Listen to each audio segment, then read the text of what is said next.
Audio Jungle.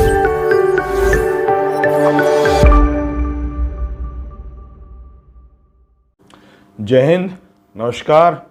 मैं ब्रह्म सिंह फौजी अपने YouTube channel career discuss with ब्रह्म सिंह फौजी पर आपका हार्दिक स्वागत करता हूं। और आज का हमारा सब्जेक्ट है वो है अग्निवीर एयरफोर्स में जो भर्ती होती है। पहले क्या होता था दोस्तों, XY ग्रुप की भर्तियां होती थी, लेकिन उसको अब आप दूसरे पार्ट में समझ सकते हैं, टेक्निकल, नॉन टेक्निकल। जो टेक्निकल हैं वो साइंस, और जो साइंस के अलावा हैं वो नॉन टेक्निकल। इस टाइप से आप समझ सकते हैं। अच्छा, पहला पॉइंट हमारा आता है राष्ट्रीयता। इंडियन हो या नेपाली हो, दो देशों के लोग हमारे एयरफोर्स में भर्ती हो सकते हैं। और अगला पॉइंट हमारा है क्वालिफिकेशन। क्वालिफिकेशन में 10th+2 तो ज़रूरी ही है। उसके बाद 2 साल का डिप्लोमा या 3 साल का पॉलिटेक्निक या उससे आगे की भी एजुकेशन हो सकती है। जो साइंस के स्टूडेंट हैं उनके सब्जेक्ट होने चाहिए 3, इंग्लिश, मैथ और फिजिक्स। और इसमें भी जो मार्क्स हैं इन सब्जेक्टों में आपके 50% ज़रूरी है। और जो इंग्लिश सब्जेक्ट है उसमें तो 50 से कम होना ही नहीं चाहिए। 50% बिल्कुल रेगुलर बेस पे है। 10th के बाद पॉलिटेक्निक किया है तो उसमें जो आपका पॉलिटेक्निक का आखिरी साल है उसमें आपके कम से कम 50% मार्क्स होने चाहिए। और जो 10वीं में आपके पास इंग्लिश थी उसमें भी 50% मार्क्स बहुत ज़रूरी हैं। अब आ जाते हैं, इन युवाओं ने 10th के बाद 2 साल का डिप्लोमा किया है तो उनका भी 50% मार्क्स होना बहुत ज़रूरी है। साथ ही इंग्लिश का भी 50% आपका होना बहुत ज़रूरी है, जो कि 10th में रहा होगा आपका। उसके बाद अगर आपका कोई भी जो आपका एजुकेशन है, इसका सेंट्रल गवर्नमेंट का बोर्ड हो या स्टेट गवर्नमेंट का बोर्ड हो, इसमें कोई भी डॉक्यूमेंट आपका वहाँ से ऑनलाइन होना चाहिए। अगर आपका कहीं भी ऑनलाइन नहीं है तो उसको मान्यता नहीं दी जाती है। अगर आपके 50%, जैसे मैंने बताया, 50% आपके मार्क्स होने ही चाहिए। कुछ स्टूडेंटों के ऐसे होता है कि 49.99% भी अगर उसके मार्क्स हैं तो वो केवल 49% में ही काउंट होंगे। वो लोग बिल्कुल भी अप्लाई ना करें। और आगे चलते हैं, जो भी युवा अपने फॉर्म फिलअप करते हैं उसमें अपना मोबाइल नंबर और मेल आईडी अवश्य डालें। किसी के मेल आईडी या मोबाइल नंबर पे कभी भी फॉर्म फिलअप ना करें। क्योंकि जो भी ज़रूरी सूचनाएं हैं आपको मेल आईडी और मोबाइल के द्वारा ही दी जाएंगी, तो इस पे विशेष आप ध्यान रखें। अभी आ जाता है फिज़िकल। अब फिज़िकल में तो जो एयरफोर्स के रूल्स हैं वो आपको उसी दौरान कुछ चीज़ बदलाव भी कर देते हैं, लेकिन फिज़िकल में मेन होता है कि अगर आप मेंटली और फिज़िकली और हर तरह से आपका फिट होना बहुत ज़रूरी है। क्योंकि ड्यूटी के दौरान आपको कहीं भी अपने देश में या दूसरे देश में भी ड्यूटी के लिए भेजा जा सकता है। साथ ही किसी भी मौसम में आपको भेजा जा सकता है, चाहे वो ठंडी का हो, चाहे गर्मी का हो, चाहे बर्फीला इलाका हो, आपको ड्यूटी पर हर जगह जाना होगा।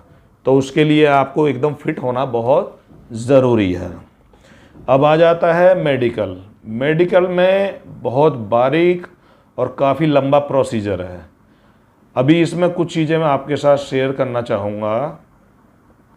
जैसे एज लिमिट है आपका 17.5 ईयर, मतलब 17.5 साल से लेके 21 साल तक आपका एज होना ज़रूरी है। साथ ही जो आपकी हाइट है 152.5 सेंटीमीटर होना ज़रूरी है। और बाकी इसमें बदलाव हो सकते हैं स्टेट वाइज, जैसे यूपी का अलग है, उत्तराखंड या हिमाचल या नेपाल के लोगों का थोड़ा अलग हो सकता है। आप अपने क्षेत्र के अनुसार हाइट चेक कर सकते हैं। और फिर आता है आपका वेट।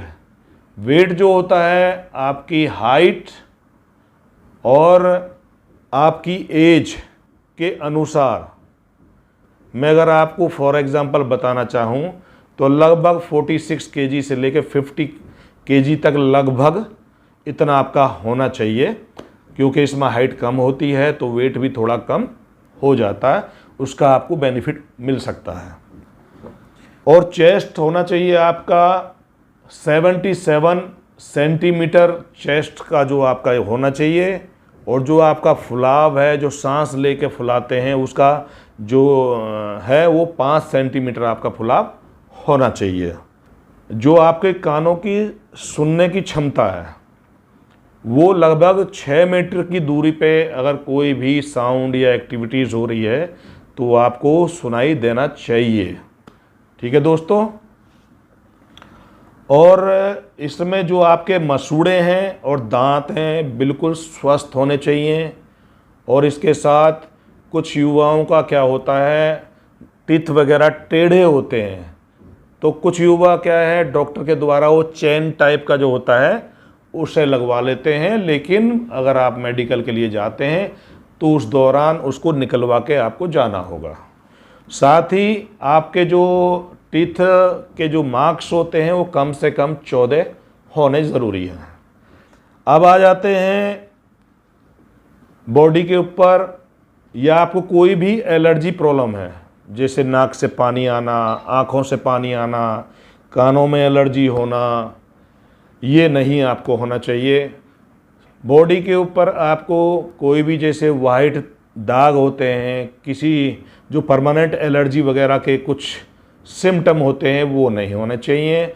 साथ ही कुछ युवा क्या करते हैं अपने टैटू वगैरह गर्दन पे, यहाँ पे या आपकी बाजू पे, इस टाइप के जो टैटूज़ वगैरह हैं वो नहीं होने चाहिए। लेकिन इसमें क्या होता है, जो लोग आदिवासी हैं या कहीं बैकवर्ड इलाके के हैं और उसमें कुछ इनकी पूजा पाठ से रिलेटेड कुछ चीज़ें ऐसी होती हैं कि उनमें थोड़ी इनको हेल्प मिल सकती है, लेकिन उसमें एयरफोर्स के डिपार्टमेंट को ही राइट है, वो मान्यता दे भी सकते हैं और मान्यता नहीं भी दे सकते हैं। तो आप जो हैं इसके लिए तैयार रहें। अब आ जाती है आपकी आंखों की रोशनी। 6/12 होना और साथ ही 6/6 होना ज़रूरी है। आपकी आंखों का जो रोशनी है वो होना बहुत ज़रूरी है।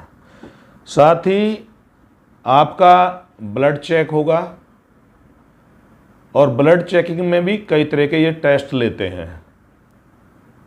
आपके अंदर कोई बीमारी या किसी टाइप का कोई कोलेस्ट्रॉल या शुगर या कुछ इसी टाइप के कुछ इनके फंक्शन हैं जो ये टेस्ट कराते हैं। और साथ ही आपका यूरिन जो होता है उसका भी टेस्ट होता है, और साथ में ईसीजी वगैरह है। तो ऐसे कुछ पार्ट्स हैं जो आपके मेडिकल के दौरान ये कराए जाएंगे।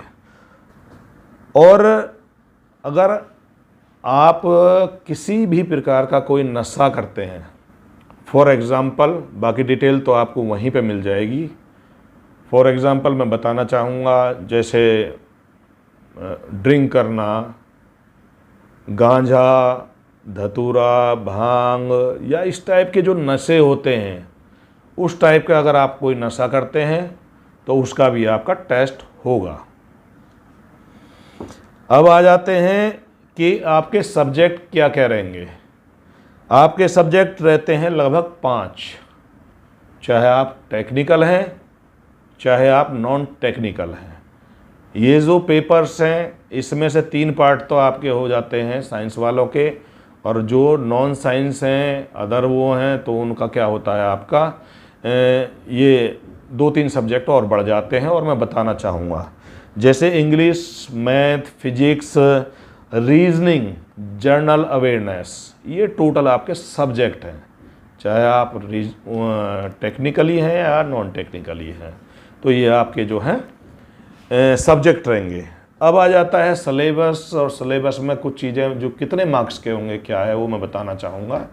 अभी जैसे सिलेबस में मैं जो साइंस वाले स्टूडेंट हैं, टेक्निकल के लिए जो एग्ज़ाम देते हैं, उसके मैं बताना चाहूँगा। मैथ में आपके 25 नंबर होंगे, इंग्लिश में 20 होंगे और फिजिक्स में 25 नंबर होंगे। टोटल होगा आपका 70 नंबर का पेपर होगा, और इसका टाइमिंग होगा लगभग 60 मिनट का पेपर होगा आपका।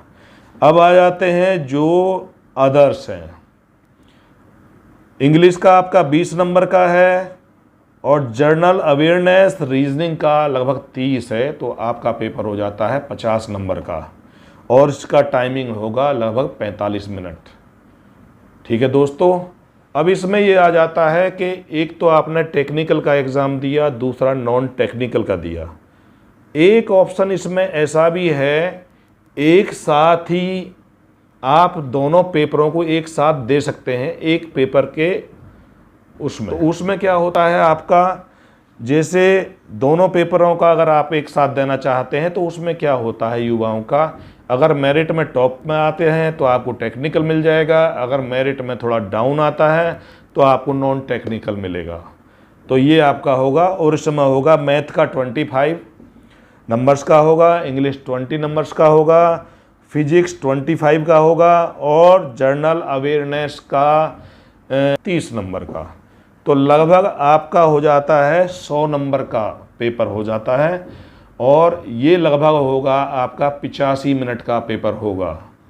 इसमें आपको ये बेनिफिट हो सकता है भविष्य में कि अगर आप एक साथ ये पेपर देते हैं और आपके मेरिट में अगर टॉप पे आता है तो टेक्निकल मिलेगा आपको, और मेरिट से थोड़ा डाउन जाता है तो नॉन टेक्निकल आपको मिलेगा।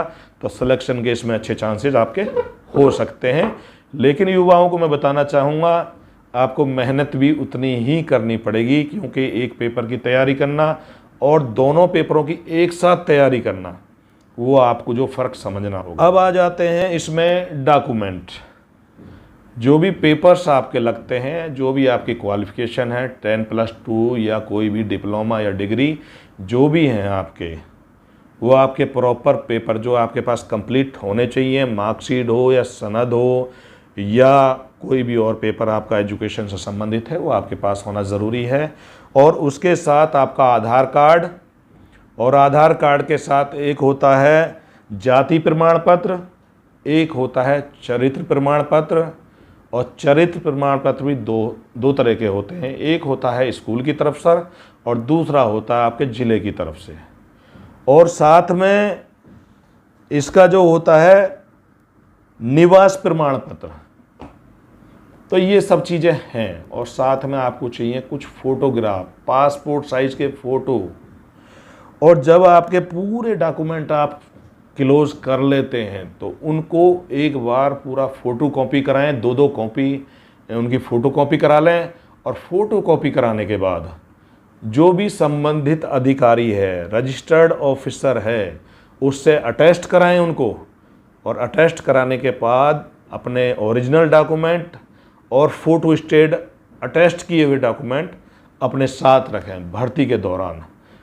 जैसे ही आपका सिलेक्शन हो जाता है या सिलेक्शन के दौरान कुछ ज़रूरत पड़ती है तो उन्हीं डॉक्यूमेंटों में से आप अपने वहाँ पर दे सकते हैं। अब इसमें मैंने आपके साथ लगभग सभी चीज़ें शेयर कर ली हैं। दोस्तों, जैसा कि मैंने अपनी वीडियो में पहले भी आपको बताया है, हमारा जो मकसद है युवाओं के लिए, जो युवा 10th या 12th या ग्रेजुएशन कर रहे हैं, कई युवाओं को जानकारी नहीं होती। वो फॉर एग्ज़ाम्पल ये मानते हैं कि मुझे एयरफोर्स ज्वाइन करना है या आर्मी करना है या नेवी करना है, लेकिन जितने भी प्रोसीजर हैं या उनकी शर्तें हैं या उनसे संबंधित कोई भी जानकारी है युवाओं को नहीं होती है। तो हमारा जो मकसद ये है कि युवाओं को ज़्यादा से ज़्यादा जानकारी, ज़्यादा से ज़्यादा प्राइवेट या गवर्नमेंट जॉब की जो जॉबों से संबंधित जानकारी है आपको प्रोवाइड कराना, आपके लिए एकत्रित करके आप तक पहुंचाना, यही हमारा मकसद है। दोस्तों, अगर हमारी कोशिश आपको अच्छी लगी हो तो हमारे चैनल को लाइक करें, शेयर करें और सब्सक्राइब करना ना भूलें। लेकिन मेरी कुछ युवाओं से शिकायत है, युवा पूरी वीडियो देखते तो हैं लेकिन सब्सक्राइब नहीं करते।